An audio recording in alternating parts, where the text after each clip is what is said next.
प्यारे दोस्तों, सुभाष चंद्र गजराज का प्यार भरा नमस्कार।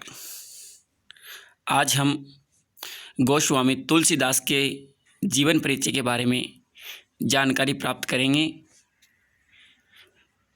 गोस्वामी तुलसीदास का जन्म सन 1532 ईस्वी उत्तर प्रदेश के बांदा जिले के राजापुर गांव में हुआ था। इनका बचपन का नाम था राम बोला। पिता का नाम आत्माराम दुबे था।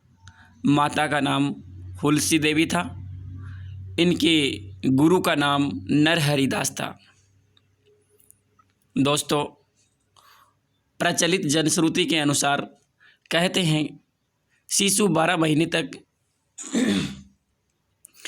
माँ के गर्भ में रहने के कारण वह बहुत ही हष्ट-पुष्ट था और उनके मुख से दांत दिखाई दे रहे थे।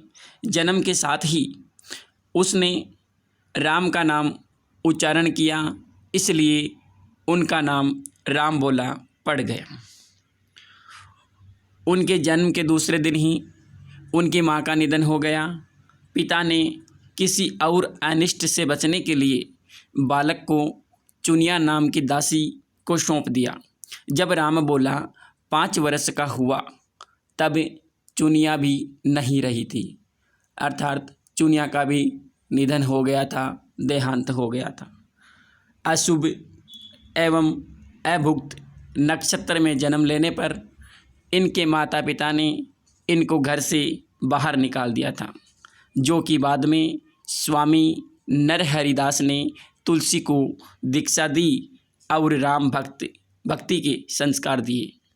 तुलसी का विवाह विदुषी महिला रत्नावली से हुआ, जिनकी मधुर झिड़की से तुलसी वैराग्य को प्राप्त हुए और राम भक्ति में तीर्थ स्थानों पर भ्रमण करते हुए सन 1623 ईस्वी को काशी के गंगा घाट पर सावन शुक्ल सप्तमी को तुलसी का निधन हो गया था। मित्रों, इनके संदर्भ में निधन के संदर्भ में एक दोहा प्रचलित है। सन 1680 गंग के तीर, विक्रम संवत सप्तमी, तुलसी तजो शरीर। दोस्तों, रामानंद संप्रदाय में दीक्षित रामानंद के शिष्य थे। तुलसीदास भक्तिकाल की शगुन काव्य धारा में राम भक्ति शाखा के सबसे प्रिय कवि थे।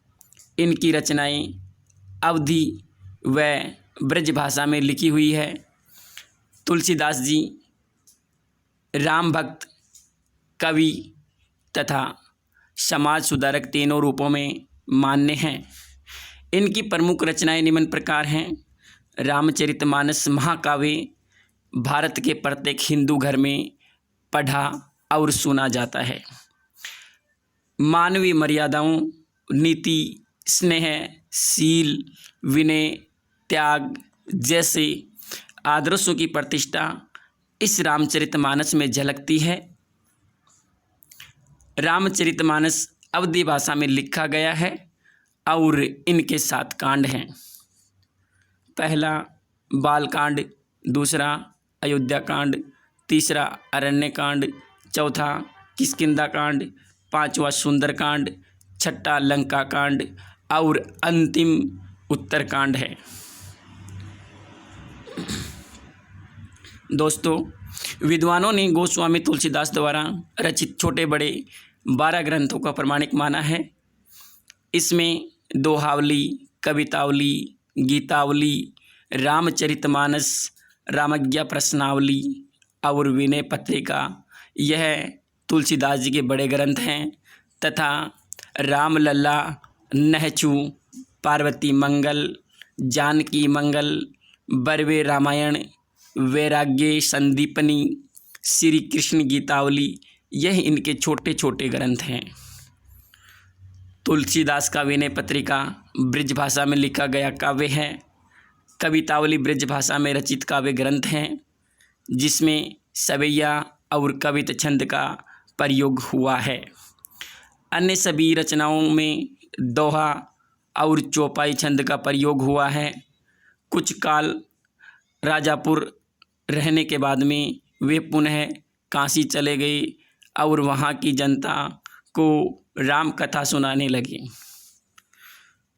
कथा के दौरान उन्हें एक दिन मनुष्य के वेश में एक प्रेत मिला, जिसने उन्हें हनुमान जी का पता लगाया। हनुमान जी से मिलकर तुलसीदास ने उनसे श्री रघुनाथ जी का दर्शन कराने की प्रार्थना की। हनुमान जी ने कहा, तुम्हें चित्रकूट में रघुनाथ जी का दर्शन होंगे। इस पर तुलसीदास जी चित्रकूट की ओर चल पड़े। चित्रकूट पहुंचकर उन्होंने राम घाट पर अपना आसन जमाया। एक दिन वे प्रदक्षिणा करने निकले ही थे कि यकायक मार्ग में उन्हें श्री राम के दर्शन हुए। उन्होंने देखा कि दो बड़े ही सुंदर राजकुमार घोड़ों पर सवार होकर धनुष बाण लिए जा रहे हैं। तुलसीदास उन्हें देखकर आकर्षित तो हुए, परंतु उन्हें पहचान न सके। तभी पीछे से हनुमान जी ने आकर जब उन्हें सारा भेद बताया तो वे पश्चाताप करने लगे। इस पर हनुमान जी ने उन्हें सांत्वना दी और कहा, प्रातःकाल फिर दर्शन होंगे।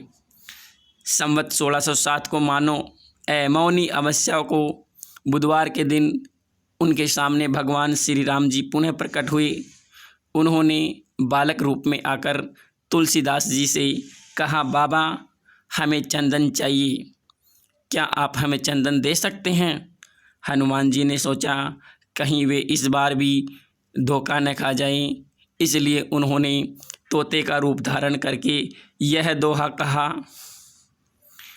चित्रकूट के घाट पर भई संतन की भीड़, तुलसीदास चंदन घिसे तिलक देत रघुवीर।